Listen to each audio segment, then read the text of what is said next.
Всем привет! Продолжаю серию видео о выгорании.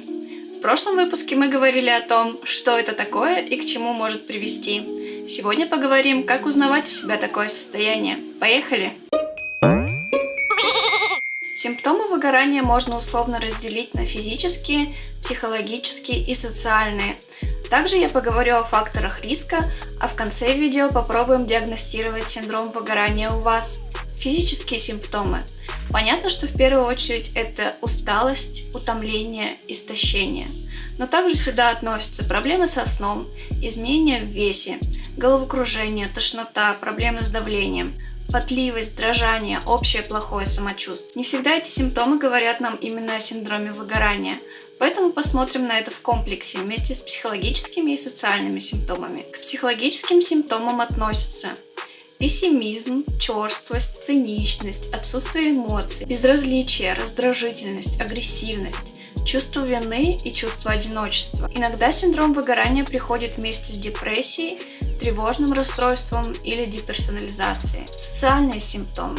Ощущение нехватки времени или энергии на общение с другими людьми. Уменьшение активности во внерабочее время. Отказ от хобби. Уменьшение социальной активности, дома, на работе, при общении с друзьями, ощущение изоляции, одиночества, непонимание другими людьми. Кроме этих трех основных групп симптомов, есть также факторы риска, к которым относятся курение, алкоголь, употребление лекарств, отсутствие физических активностей, а также количество работы больше 45 часов в неделю. Давайте попробуем диагностировать синдром выгорания.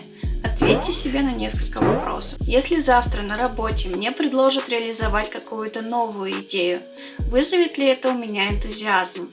Если ко мне обратится коллега за помощью, попросит сделать что-то дополнительное, вызовет ли это у меня раздражение? Как часто я срываюсь на других людей с агрессивными или негативными высказываниями? Как часто я подтруниваю над другими людьми? Отпускаю саркастические шуточки? Да, сарказм – это скрытая форма агрессии. Если вас раздражают просьбы других людей, если вы не хотите пробовать ничего нового, понаблюдайте за собой. Может быть, вы любую просьбу любого человека воспринимаете в штыки. Если вы отсиживаетесь на работе и не предпринимаете ничего сверх того, что вы делаете, то, скорее всего, это синдром выгорания. И, возможно, в этом состоянии вы находитесь уже продолжительный период времени. Но не переживайте, вы не одиноки. В следующем выпуске мы поговорим о том, как справиться с этим состоянием. Узнали ли вы себя? Есть ли у вас синдром выгорания? Проголосуйте. Подписывайтесь на канал и не забудьте нажать на колокольчик. Ищите радость в своей жизни.